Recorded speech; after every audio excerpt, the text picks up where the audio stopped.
Денес се празнува светиот великомаченик Теодор Тирон, или празникот уште спознат како Тодорова сабота, кој се празнува во спомен чутото на свети Теодор Тирон на 50 години по неговата смрт.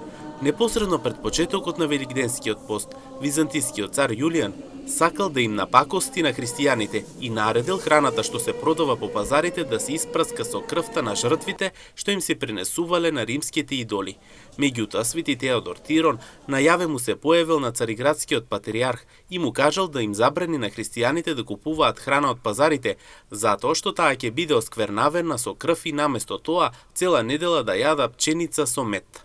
Патриархот така постапил и христијанските верници останале неиспоганети пред нивниот најголем празник. Во спомен на овој настан, првата сабота од Великденските пости е наречена Тодорова сабота. Граѓаните на овој ден прават пресни погачи и постни, а одозгора ставаат лук, орев и сол, кој се символ за заштита од сатанските влијанија. Свети Теодор го празнуваат секаде ширум земјава.